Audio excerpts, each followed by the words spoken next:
Greetings, everyone. Welcome to the 183rd session of the online Optom Learning Series, OOLS. And for today's session, we have with us Dr. Stephanie Ramdass. Dr. Ramdass is a post provider at the Kingston Vision and Research Center's Therapeutic Contact Lens Clinic, and she also has a private practice in Canada. She is associated as an adjunct faculty at the Michigan College of Optometry. She completed a graduation from the IAUPR School of Optometry and then went ahead to do a cornea and contact lens residency from the Michigan College of Optometry. She has also completed a clinical research fellowship at its Vision Research Institute and obtained her MBA degree with a focus on project management.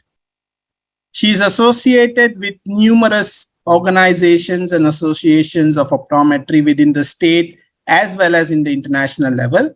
But more importantly, she is a fellow of the American Academy of Optometry and also contributes as an author to the International Myopia Institute. And today she's going to take us through, fitting hybrid lenses. This is something which is very new, I would say, currently coming up in the Asian market, where hybrid lenses are now gaining more popularity. And when we contacted her, she said that let's talk about it and get things sorted out in minds of new fitters. So welcome, Dr. Ramdass. Thank you so much, for spending Sunday morning with us and sharing your expertise. Good morning, everybody. Well, good morning from Canada.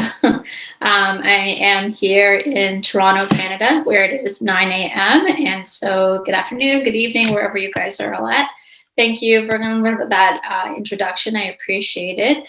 And so, yeah, today, I know it's probably, when I say revisit an old friend, some of you may have fit hybrid lenses in the past. Some of you have heard about them. I think in the category of hybrid lenses, there is a lot of myths that need to be debunked, so to speak, that have plagued the category in general. And so I do want to touch upon some of those and then talk about where I feel its place could be within the contact lens vernacular that you all have and will have in the future. I love the fact that we've got a good representation of students here because I do feel that the hybrid lens modality is really going to be changing with the new practice going into the future. And so that starts obviously with the students. So that's great. So when we think about the contact lens tools that we have at our disposal, obviously we know about the soft contact lens. When it comes to draping over any irregularity, it's like saran wrap. I tell a lot of my patients where if the knuckles on my hand or any irregularity on the shape of the cornea, or it could just be astigmatism, let's say, with respect to the shape of the cornea, that contact lens is just kind of going to sit right over the shape and not really help improve visual quality if there is, let's say, greater than a diopter of corneal sill, or if there is any irregularity on the surface of the eye. But they're comfortable. We know they're comfortable. When it comes to gas permeable lenses, the ever so popular sclera lens has obviously taken off globally. Definitely over the last 1 to 2 decades in more so. You can see that we can get the quality of optics from that hard lens. And so the merriment between the two when it comes to hybrid lenses, trials and tribulations. So it's gone up and down as to whether its use is validated, whether it's safe, whether it's effective. So I'm hoping by going through some cases today, we can discuss. And I'll take you through some patient examples as well as just general background. So I do want to start off that I am a educational consultant for Synergize. Synergize is the main, so this is not meant to be a plug for the company. However, when we talk about hybrid lenses, there's no way to not talk about this company's name because they are synonymous with modern day hybrid lenses. So I do provide education at the University of Waterloo regarding the topic, as well through various other mediums. So I just wanted to put that out there. In preparing for this lecture, I do understand probably in the Asian market, piggybacking lenses and that type of modality is very widely used still to this day. It is not a true hybrid lens setup. Obviously, you have that usually steeper, soft, high, preferably disposable lens fit on the eye, and then you have your GP to aid the underlying soft lens, aids in centration and aids in comfort. It can become costly to patients if they have to buy both modalities. It can become you can have solution, obviously, you have to have with different lens types. And so while it's not a true hybrid lens design, it's definitely something that is still alive and being used today. When we think about hybrid lenses, we know of the GP center and the soft skirt, and they're attached in some either proprietary mechanism or it's two separate material components that are being brought together. So when we discuss, I do want to go a little bit back through the history of hybrid lenses because that is important to understand where we came from, and then talk about where we're going with the modality. So I like to look at statistics anytime I can. And so this is a recent publication from Grandview Research. They're a market-based research company out of California. And so they have projected the contact lens industry, global industry, over a segment of periods over the last few years. And so in 2021, the global contact lens industry was estimated to be around 14.6 billion approximately. And they're saying that this is going to continue to rise up until the year 2030. But where I wanted to bring attention to, when they specifically divided it by material analysis and looking at materials, comparing gas permeable materials, silicone hydrogel, and then hybrid, you can see that light blue over time increasingly is getting wider in its band. So there's obviously some, desire for fitting these lenses, but also more importantly, as you go through your, whether it's focusing in contact lens practice or dabbling in contact lenses, it's important to understand that they still hold, while it's a small market share, still holds value to the industry itself. So when it's talking about the highest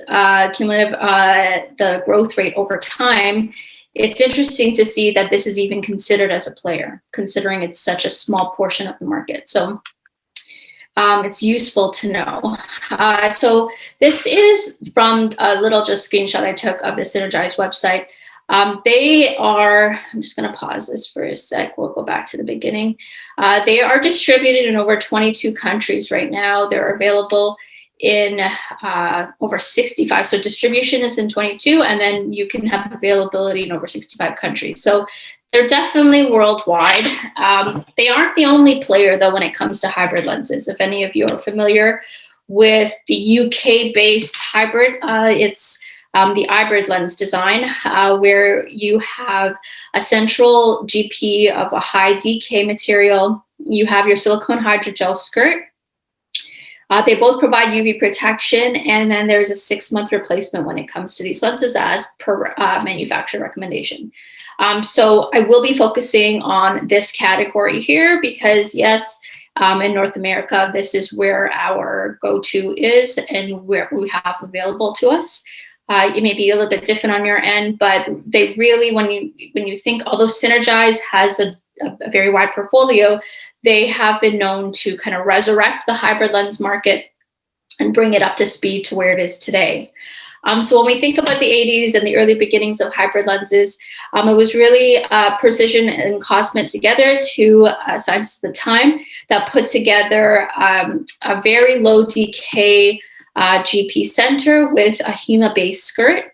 We know that not only does this not allow for enough oxygen to the eye, but it was plagued with early iterations not adhering to each other. So the GP would come apart from the soft skirt. That was later to be transferred over to Wesley Jensen, where they did apply some changes to the original modification of the lens. And so they wanted to be a little more customizable. They wanted to make sure that the lens wasn't flexing on the eye, more adherence and less of a tighter fit. However, there was still that what we call tight fit syndrome that was plagued. The material still was not proven to be stable in that the GP and the soft skirt could stay together. And then although the DK had slightly improved, it was still low for the lens to be worn successfully for many hours of the day. And so the transition into what we know of modern day hybrid lenses really only came in like the early 2000s. Quarter lambda technologies, later to become synergized, really took on this modality and said, okay, we're going to try our best to transform it.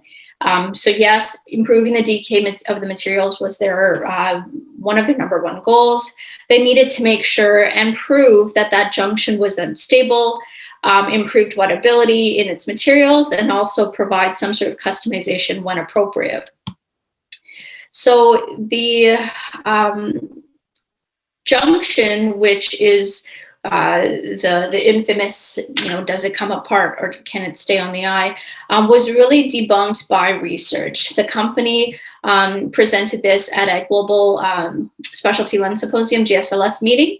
And so the meeting research showed that if they took various samples of hybrid lenses and they applied the tensile strength of about 8.5 times of what a digital finger rub would be, they realized that that still didn't break apart at the junction. It actually tore into the soft skirt. And so this covalently bonded now adhesion between the two was proven to be stable. And that's really not a concern in anywhere in the market because of this, not just because of this particular research example here, but in general, its performance has been strengthened by the fact that this bond can now stay together. The original family of hybrid lenses that came out mainly were meant to target astigmatism, hyperopia, and the irregular cornea. And then those then transformed into the more modern day hybrid lenses. And so there are some branded names here. I will just leave them up on the screen for right now. In the last 2 to 3 years, there has been this shift into yet another iteration of the lens design. So if you're going to be fitting and depending on what's available to you, the newest iteration of hybrid lenses is actually doing really well. And what I want to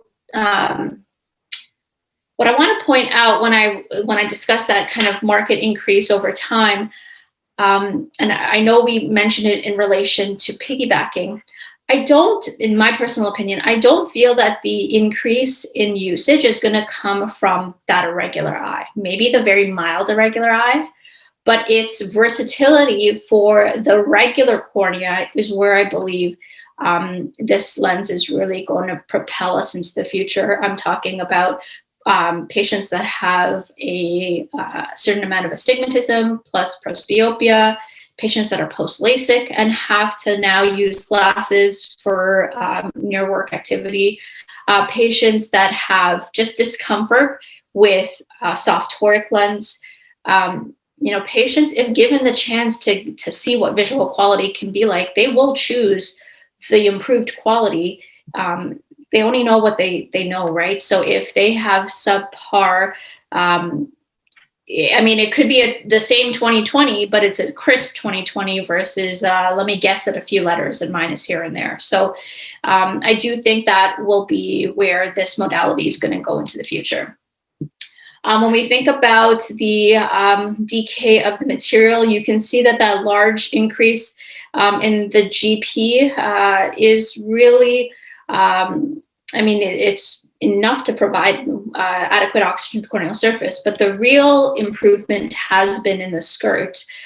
We would get a lot of, when I say that tight fit syndrome, a lot of neovascularization right at that limbal border, especially when patients are, I would say, overusing these lenses. A 6-month replacement is a long time. I have no problem switching patients over to a quarterly replacement if I feel it's more adequate for them.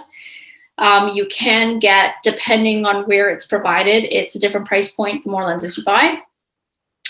And so that's something that is important to keep in mind. You don't necessarily have to, but if a patient's using a lens for 6 months, you can very well see how they can kind of extend that out and go even longer. So the follow-up process is you want to follow these patients to make sure they're staying compliant, because I think the non-compliance part of it is what also contributed to the bad rep of this modality.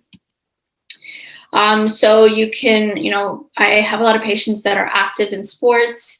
My biggest patient population right now is that, 45 to 60-year-old patient who wants the freedom of no glasses. And so that's been, presbyopia has really been where it's taken off for my practice. And you will find that once fit, I would say probably there's one fit needed for, obviously it's empirical order I'll talk about for the dispense. But when it comes to the follow-up, usually within a week, I'll make one change, but that's where it's at right now. I do find that empirical first fit success is pretty good, and I don't have a value to place on that. I can only base it off of my clinical experience. But when we talk about who can benefit from a hybrid, obviously normal corneas, like I said, I think is the bigger piece of the pie here as to who can benefit from these lenses. I know that contact lens prescribing habits are different all over the world, and so this may take a while before it takes off in other parts of the world. Here, where we have the freedom of deciding what type of lens we want to put on an eye within many of our private practices, this is where we can really benefit from including it in our contact lens toolbox. So all patients that come in that have single vision astigmatism, and even if they're not my patient, if they're coming in and they're established wearers, I always, I don't ask the question, how are your contact lens doing? They'll either say good, or fine. But is there anything that we could do better? Is there anything that you wish you could do that would improve the quality of your vision? How is your vision at the end of the day? How's your vision in the morning? If these patients have a good amount of astigmatism, they're usually using, let's say, a 2-week lens or a monthly lens. And so they may not necessarily be getting the quality of vision they want all throughout that wear, that 2-week period or that 1-month period. So posing those questions can be useful for our patients. When it comes to the irregular cornea, I do find that the most successful patients that I've had when it comes to hybrid lenses has been that very well-defined irregularity, more central. This is a little bit of a low apex to the irregularity here. And so I do find it tends to drag down the centration of the lens. It can be improved. However, once you get to more global distribution of irregularity, or let's say a patient that has pellucid where it's very peripheral, that irregularity, I find that I'm less successful with these lenses. And so you have to think about it from a logistics standpoint. The GP, at least for now, the GP portion in these lenses is 8.5 millimeters. And so if you have an 8.5 millimeter lens and you have an irregularity that stretches outside of that, now that obviously begs the question, where is the lens sitting? And so if you have bearing on that portion of irregularity, that is something that I don't feel is adequately fit by these types of lenses. So it's important to look at the distribution of the irregularity on your topography maps. So here's a case example of a student at the Michigan College of Optometry. Corneal cyl, you can see it's not a full limbus to limbus base astigmatism, but he's got about a diopter and a half of corneal cyl. Spectacle RX, pretty significant myopia as well, and with the rural astigmatism. Topography is pretty average. The topography corneal cyl more or less matches at least in the right eye, matches the refractive cyl. You always want to measure out in this case, this is measuring the DBID for these patients, but a horizontal visible iris diameter measurement is important for the empirical fitting of these lenses. And I'll touch back upon how we've shifted over to empirical fitting for them in a moment. And so here is a typical lens design, which as of right now, this is not modifiable. So the 14.5 millimeter overall diameter, you've got the 8.4, 8.5 millimeter GP center. The most modern day hybrid lenses do have a base curve that fits the entire, the optic zone is the entire diameter of the back surface for the GP, so it's a monocurve, and so that has shown to improve visual quality, especially if the lenses decenter a little bit. You don't necessarily have a better chance of getting less glare when it comes to glare and flare and halos when using the lenses. So that's something that I do find is an added benefit to the modernization of it. The particular patient here, typically you fit slightly steeper than the flat K. So in this case, if we go back, you can see the flat K was 4250. I don't like to fit anything more than half diopter. So if we go half diopter steeper, then that would take us to 43, 4325. So these are in the available base curves. You can see that we would be fitting a little too steep. And so I tend to err on a quarter of a diopter to a half diopter max steeper than the flat K. Essentially, you're looking to provide an alignment fit.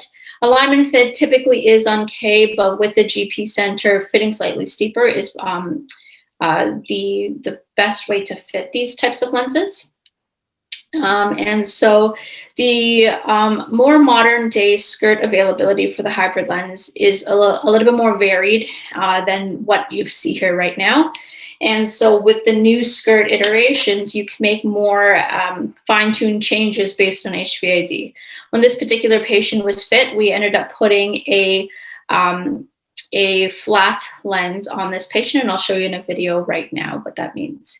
And then obviously you've got a vertex, but then also so vertex the prescription, but also include the fact that you fit slightly steeper in order to get your proper prescription. Now with empirical fitting, you don't need to calculate that. Your consultation team can help do that for you. So I hope you guys can all see this video. You can see that this is the hybrid contact lens on eye. This is the original dispense based on the base curve that we selected. Vision was great. He really enjoyed the stability of the optics. The vision was clear. Sorry, this was a medium skirt that we fit to begin with, based on the fact that his HVAD was slightly greater than average. So what we have found over time is that a more steep base curve, larger HVAD is best fit with a steeper skirt that helps to center up the lens on eye. So fit looks great. You're looking ideally, if you can see, there's a few shadows here, but you can see the outline of where the hybrid GP portion is. Movement is a little bit more than what a soft skirt is, but this is an adequate fit for me to dispense. So patient left, came back for the 1-week follow-up. And so here's the thing. If they come back and they say, oh, the lens feels great, I don't feel it anymore, that should be your red flag to see if movement has decreased. Now, typically with hybrid lenses, the movement will decrease. And so what's important is when you remove the lens, stay in the eye, can you see that imprint on the eye? Now, it's a little bit, if I wear an elastic band around my wrist, there is an imprint on my skin, of course. But if there is epithelial desiccation, that is a problem.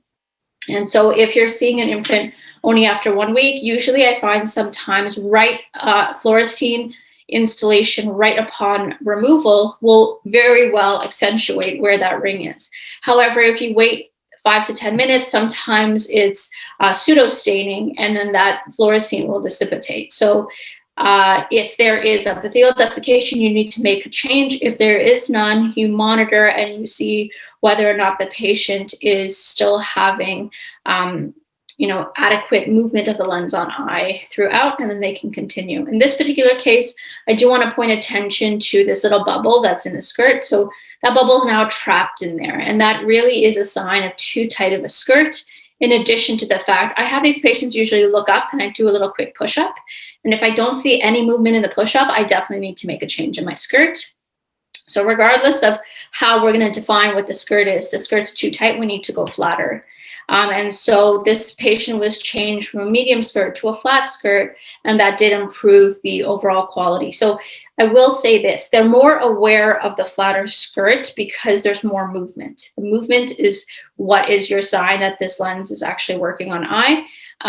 But you need to educate your patient. That's part of the adaptation period. And so the lens will get more comfortable over time, but they're going to feel it at first. They'll feel that lens more than they will feel this lens, but the flatter skirt is the healthier option. So here's another case. So again, these are regular corneal cases. These are two sisters, very similar prescription than what I just showed right now, that have greater than average myopia. There's a greater amount of astigmatism in the 19-year-old sister, but look at their HVADs, they're pretty large. And so I will point out that these two sisters are my nieces. And so the beauty about having nieces or family members that have this much amount of astigmatism is that you can kind of use them a lot for experiments. And so they really wanted a daily disposable lens. There was no daily disposable that adequately sat on either of these two girls for them to be comfortable and wear. The vision fluctuated. They didn't like the vision compared to their glasses. So we tried hybrids. And so for these ages, hybrids do involve a lot more work. I will say that. But they were willing to try if the vision was there. And so based on the HVID, we have let me just go back to the picture. So first dispense, you can see that here's an example of one of the girls. So again, remember 14.5 millimeter is the entire diameter of the lens. So you can see how large that is in relation to this HVAD. Well centered enough. As this patient is blinking, I'm gonna have them continue to blink. You'll see that there's still good movement of this lens as compared to the lens of that previous patient. And so we were able to fit a lens that still, so when I moved the slit lamp there, you do also have to be careful because sometimes if the light is not right on that hybrid, it'll make it look like it's more decentered than it actually is. So this does have some decentration. You can see based on the overlap, it has fallen a little bit inferior temporally. But right there, if I pause it right there, look how decentered it makes the lens look in comparison to the pupil. And so that is something you need to monitor because obviously in the scotopic conditions, this pupil is going to dilate right through the GP edge and that patient will complain of shadows. Which ironically is exactly what happened to this patient. And so this particular skirt needed to be, instead of changing the skirt, I actually changed the base curve to steepen it up a little bit.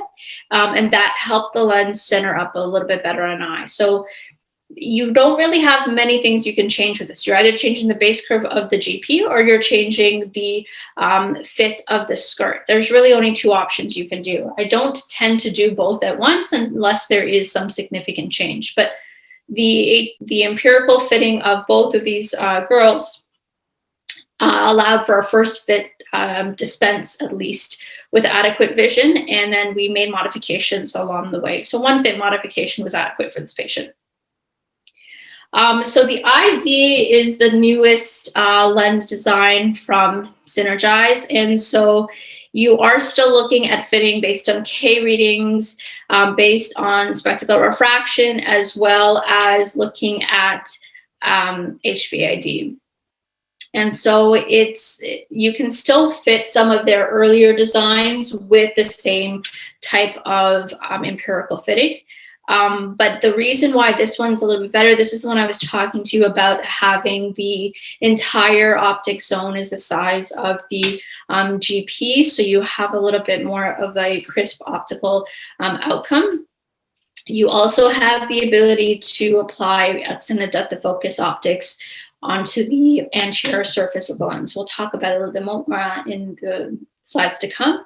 And so these are the patients that I find have been most successful for presbyopic optics. So you can see here that same 8.5 millimeter GP is the entire back optic zone.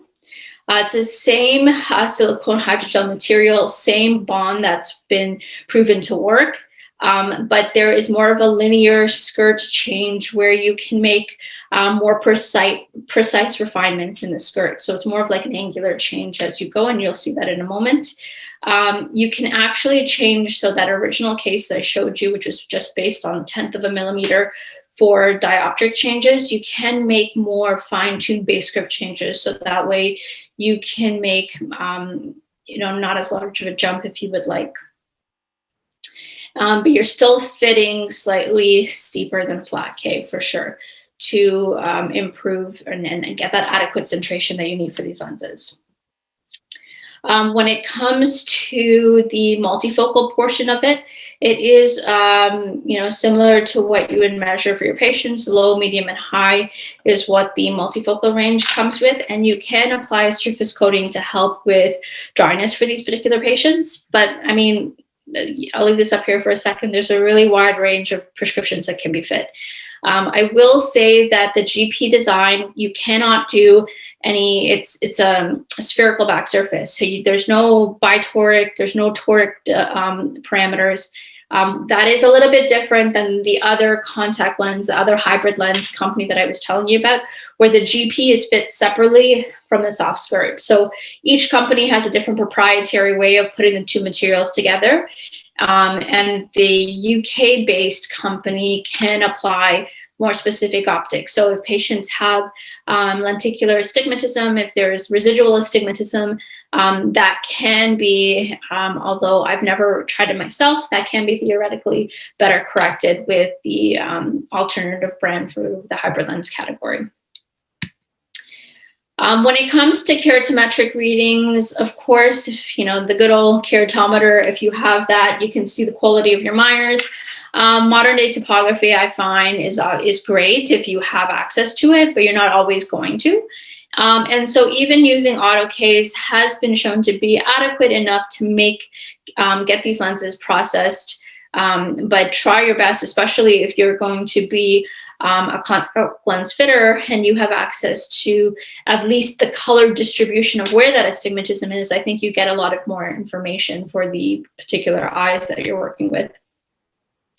So in green here, you can see where the previous steep skirt, medium skirt, flat skirt used to be. So there really wasn't much modification that can be made. There was also a flat 2.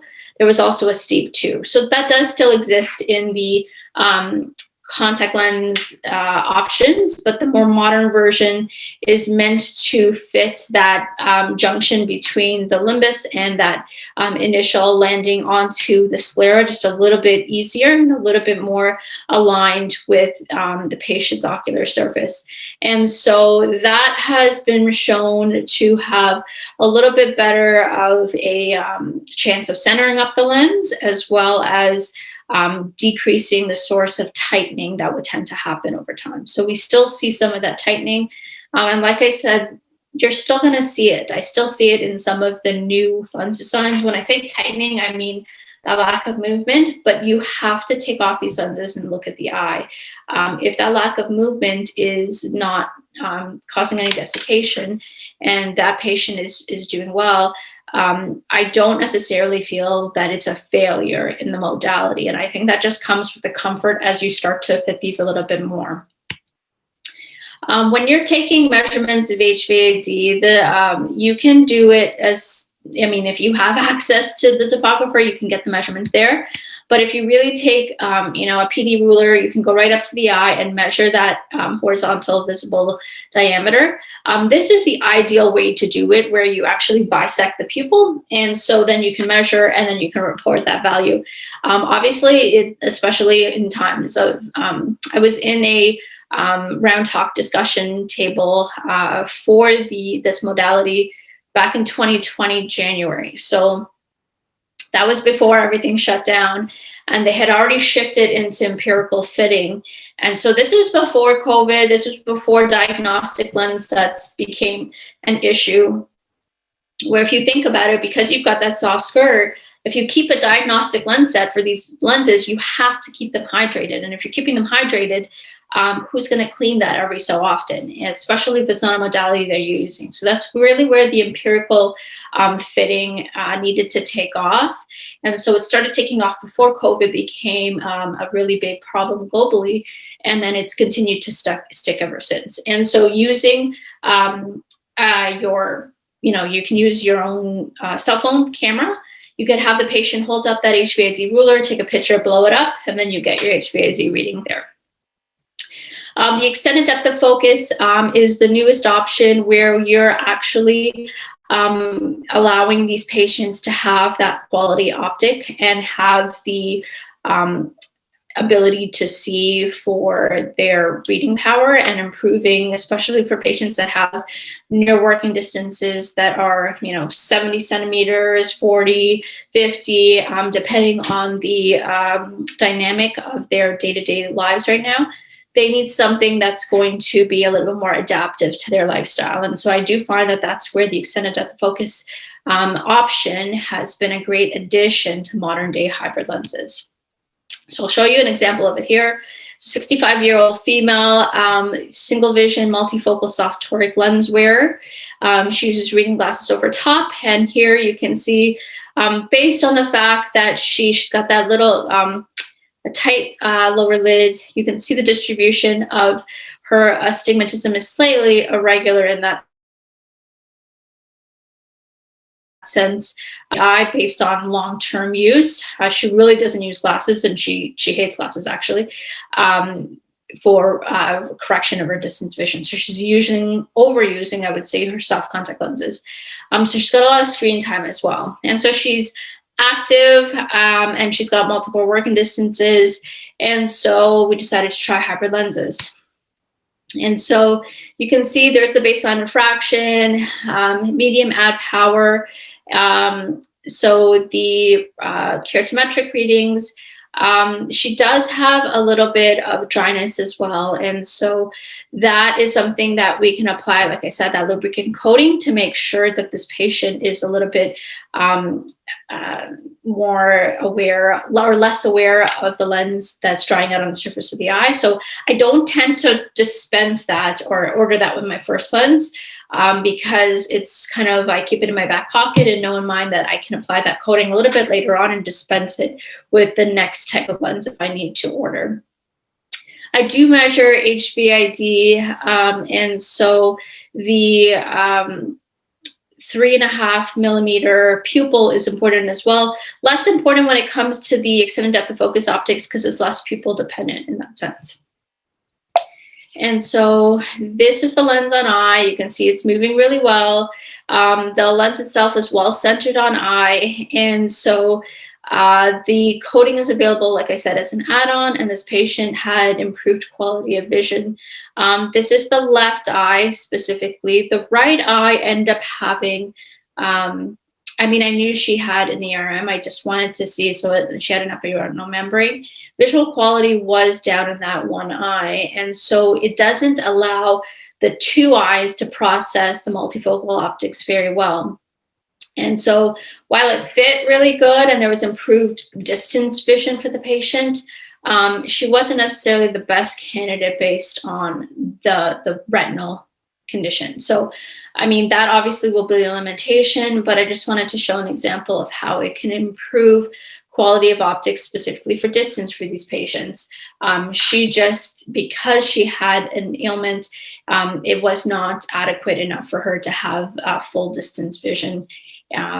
Anything that decreases her distance vision was not worth it. So I switched her over into the single vision hybrid lens option, and vision was crisp and stable compared to the soft toric lenses she was used to. Okay, so insertion is a little bit different because you have to put the lens as stable as possible onto the surface of the eye. And then I have patients put it directly on the center of the cornea as much as possible just to avoid any initial irritation. I do tend to put a drop of artificial tear, preservative-free artificial tear into the bowl of lens to just help with that initial comfort. But it also helps massage out some of those initial bubbles that tend to form at the edges of the GP, as well as in the soft skirt. If the lens is not centered well, you can see this is the same 14.5 millimeter lens, smaller HVAD on the left side, larger HVAD in the right. You can see these larger HVADs, if not accounted for, will cause lens decentration. And it'll also induce a lot of SIL. And so centration of these lenses on eye is really important when you're fitting. So you may not get that on your first dispense, but that's why it's really important to make sure you measure the HVAD and tell that adequately so the skirt can be designed in order to center the lens up on eye. When patients have discomfort, you really need to make sure that there's not any lens fluting, edge fluting. This is a lens that is on an irregular eye. You can see the lens decentration has caused the lower lens to start pilling at the surface. And so that's definitely going to be uncomfortable for the patient. In this case, if you can see, it's actually not touching his lower lid. His lower lid portion of the lens is tucked underneath. So while he wasn't complaining as much as I thought he would, you definitely need to steepen the skirt if you see this happen. If it's not moving enough, you flatten your skirt. And then if you have bubbles, these are the ones that I was talking about. The ones here that are in the center, so dimple veiling that we're all probably familiar with, these can be very common when you first take a lens out of a vial. And so adding that drop of artificial tear is helpful. The ones that are at the margin of the GP and the soft skirt, these usually massage themselves out after a week worth of wear. But if you see these large kind of smiles towards the bottom, or the bubbles that I showed you before where it was tight, stuck in the skirt, or the fluting, these ones really need to be changed. So you're either going to change the base curve in example number 3, or you're going to flatten your skirt in example 4, or you're going to steepen your skirt in example 5. So you're going to see some bubbles, some will be clinically insignificant, and some will need to be addressed. We did studies where we looked at neophyte hybrid lens wearers, and what we found was that there is this adaptation period where the comfort will increase with continued wear. It's usually in the end of the first week, beginning of the second week of wear, that these patients get the most comfortable. But again, make sure that it's not because they've stopped moving. That's the reason that they're comfortable, because that would need to necessitate a modification change. The insertion or removal process can be a problem, especially if you add on that lubricant coating. I do have some patients struggle with it. We need to use finger cots sometimes. We need to use lint-free Kleenex to really dislodge the lens. And so while fingers are dry, there still can be challenges. And so that's something you would need to educate your patients about. This is one of the biggest limitations when it comes to fitting hybrid lenses. I mean, you only know what you know. And if you know that they haven't worked in the past, that can plague you from using them in the future, or kind of leave a sour taste in your mouth as to whether or not you want to fit them going forward. And so if the practitioner is well-versed on what the modern day hybrid lens is, what its benefits are, who can be best applied to, that I find leads to more success with these lenses. Surface wetting can be improved by incorporating an artificial tear, or in patients that have already dry eye, applying that surface coating can be helpful. It can make it a little bit harder to remove when you apply the surface coating, like I said, so you'd have to make modifications or education towards your patient so that they know what to do. And if your patient is motivated to have better quality vision, if they're okay with what they have, then you're probably not going to be very successful in moving them into a modality that's probably more expensive, that maybe involve a little bit more work. But if they are in there with you and want better vision, give them the option. For removal, that small pinch at the 6 o'clock position is theoretically what should work, but it doesn't always get the lens off successfully. And so that's where you'd have to, like I said, you can use little finger cots or that lint-free tissue in order to really pick it off. But if you are holding down the lower lid and you pinch, I really tell the patients, use the pads of your fingers and really feel for where that GP edge is. And as long as they're pinching right at the base of the GP, that helps to remove the lens itself. And so you can see this patient, obviously this is a normal cornea and it was easy for him to remove, but if not, there are these little finger cots that can be used. Get them off Amazon as well. When it comes to solution, my go-to is the hydrogen peroxide-based solution, but you can use a multi-purpose solution as recommended by the manufacturer. You can use preservative-free artificial tear is usually best, but if not, any type of rebudding drop that's useful over a GP lens is adequate enough to use over this types of lens.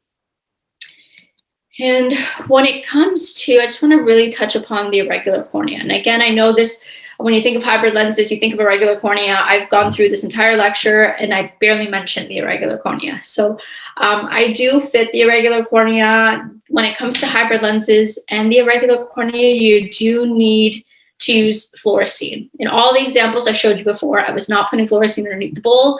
You are fitting very close to flat K. You're looking for that alignment fit. You use your over-refraction. Your over-refraction should only be plus or minus half diopter if it's fit adequately. So that's the way you know that that's fitting very well. And then when it comes to irregular cornea, though, because you're using a design where you are vaulting over the surface of the cornea, that is where you will put fluorescein in the bowl of your lens, and you will go ahead and use optic sections to evaluate how well the lens is clearing. But when we think about our range of the irregular cornea, I really stop around the mild to moderate irregularity. And my moderate irregularity has to be pretty central for me to want to fit a hybrid.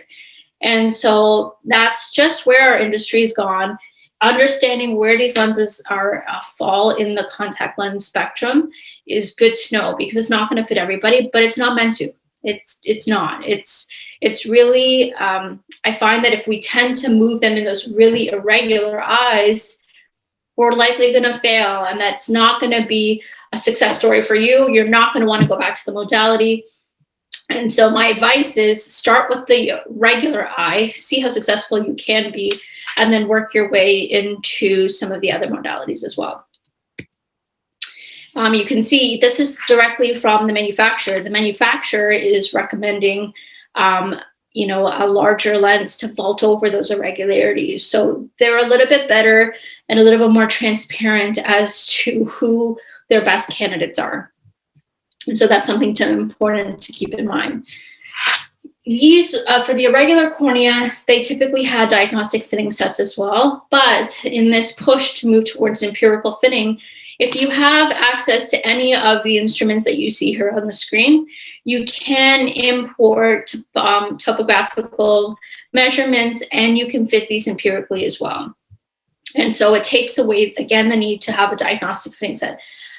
If you're going to have a diagnostic fitting set, I do find it is useful to put these lenses on eye and evaluate. That I could do in a whole nother lecture for the irregular cornea, but I'm not going to describe it much here.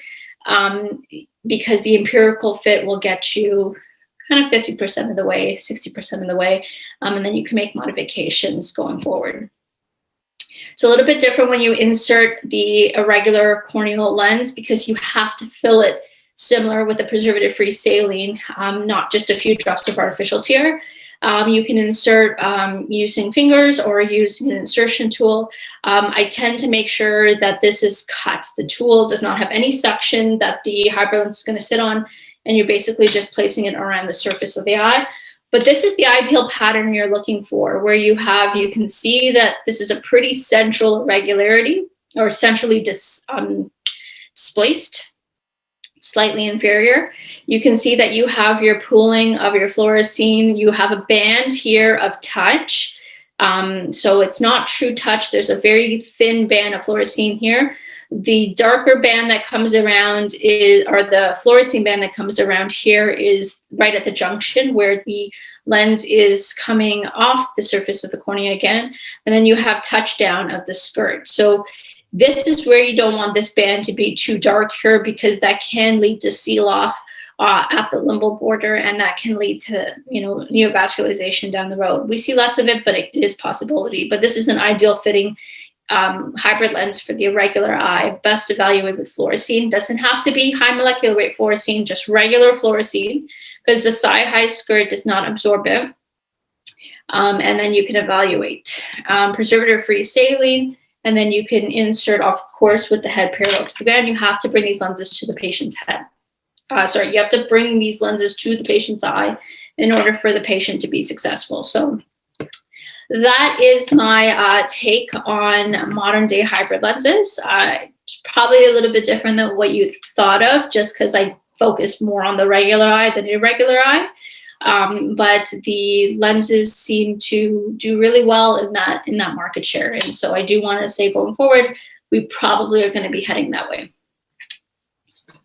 Great. Thank you. Thank you so much, Dr. Ramdass. I think it's really a new tool in the toolbox as you begin your session with. I mean, we should not be forgetting that these options are available not only for the irregular corneas, but also for our patients with regular corneas as well, which, as you said, we often tend to ignore or forget that these patients can be benefited with these lenses as well, right?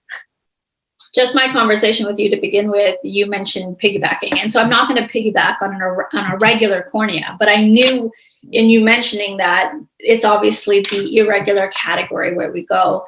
And so, yeah, again, it's history. This is where we've always been. And I think things are just changing a little bit now. Great. All right. The first question which came in with, does these hybrid lenses have a specific marking on the lens, and do we have to kind of align somehow to get proper orientation? Is there something like that? Mm-hmm. So in the ones that I'm referring to that are a single base curve or that have a monocurve, it's a spherical back surface. So there is no marking for orientation. You're really just looking to center up the GP. If you think about just how you would fit a typical GP over the surface of the eye, the tears underneath are what are correcting for the irregularity. So both in the regular cornea and irregular cornea, you're not going to see anything specifically on the marking of the lens itself. That's for the main brand that I refer to. For the other one, which does provide toric optics, I do believe there could be a marking, but I'm not certain. So that's the only reason why I do believe there would be an alignment marking, because you have the ability to put toric back surface optics on the GP. But if you don't, it's not going to matter. That's right. Yeah. And the other question, I think, is regarding the fitting perspective as well.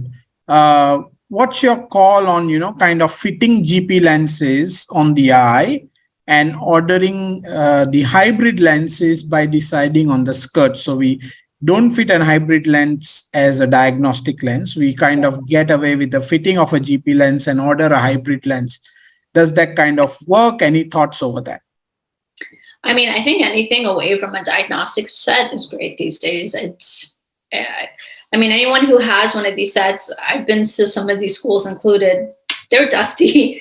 I mean, you're not really using these lens sets. They're not being maintained from a cleaning perspective, or they are, but even if they are, they're not used often enough. And so the empirical fitting is the UK-based GP hybrid. You do fit the GP first, and then you fit the skirt second. So whether or not you're fitting it through a proprietary measurement where it's all in one button, basically, or you're fitting them separately, empirical is the best way, in my opinion, to do it, and avoiding trial sets all around. Right. And I don't know, I have just a bit of a doubt when you just fit the GP lens. Maybe the design of the GP lens you're using is a bicurve or a multi-curve design, whereas on the hybrid is a monocurve design. So that might also affect the fitting, right? So yeah, for sure. It's not your standard GP fit when it comes to mine. And so you really need to work with that particular manufacturer who understands their design, and you're fitting based on that. Yeah. Yeah, unless the manufacturer gives their GP lens design to us, and then you can probably do that. But yeah, I doubt I do believe that's how the UK based one is. You do design the GP separately. So I think that's a good thing, because there's a little bit more flexibility in what you can do with the GP. But I'm not sure how necessary it is right now for the purposes of what you can fit with doing it empirically and not needing to fit a separate GP on eye. You actually don't need to put any lens on eye. Do your regular eye exam, get these measurements, send them in, and then you'll be able to fit. That's right. Yeah. And just a connecting question with fitting perspective, how about the over refraction when you perform for best visual acuity outcome? And we did mention that the availability in toric is not there. So what would you do in such cases if you have any patients like that? So I do find if it's greater than a diopter of residual sill, these patients will have a little bit difficulty. You can do something that's called an enhanced profile. You can thicken the GP itself in order to improve the visual quality. But if there is more, if making that change and making sure that, like I showed you in that topography over top the hybrid lens, if there's decentration, you're going to be further inducing sill. So if all measures are great, if your lens is well centered and you're still getting that residual sill, it may not be the best modality for these particular patients because you can't apply any anterior surface toricity. You can't do anything to the back surface, but you can make those changes. I've corrected maybe like 3.5, 4 diopters. Some of the companies say they can correct up to 5 diopters of astigmatism, and it's not truthfully correcting, you're masking. However, it is, you have to be careful the higher amounts of astigmatism you go to try to correct, because you can mold and warp the surface of the eye. Right. And a couple of more questions here. One is regarding the fluorescein strip. I think you did mention in the ending slides that you should probably be using a normal fluorescein strip. You don't need to use a high. Yeah. Unless we have some of the older iterations, like some patients are still coming in. I don't know how often this occurs, but a lot of patients, even though you try to change them into the new modalities, they don't like how that comfort is, and they want their old lens. So if it is the older generation hema-based skirts, then yeah, you are going to stay and you will need high molecular weight fluorescein. But anything that's ordered in modern day or new fit, just regular fluorescein is fine. It's fine. Yeah. And the last question, I think you did talk about this as well, about the solution. So you do prefer hydrogen peroxide, and there are some places where the availability of hydrogen peroxide is not that great. Would you want to give any other recommendations if hydrogen peroxide is not available? Is it a soft lens solution would be preferred, or a GP lens solution is preferred? Yeah. So I don't, off the top of my head, I don't believe that there's any particular research study that's looked at this, but from a manufacturer standpoint, they're just a general MPS multipurpose solution, so a soft lens solution, is adequate for these lenses. The hard lens solutions, the GP lens solutions are a little too thick to keep that hydrated, the hydration needed for the soft skirt. Right. Okay, great. So I think with that, thank you so much. We have taken questions which has popped up on the chat. Thank you so much, Dr. Ramdass, for sharing that with us. And hopefully now we are more ready for fitting hybrid lenses once sooner they are available to us in the current scenario and the current market. For sure. Thanks for having me, guys. It was great. Yeah. We do have a session planned on Tuesday. That is going to be a panel discussion with the team IMARC, which is having its conference on myopia and research on myopia. And I hope to see you on Tuesday. Until then, take care, be safe, and see you on Tuesday. Bye-bye. Bye, everybody. Yeah, bye-bye.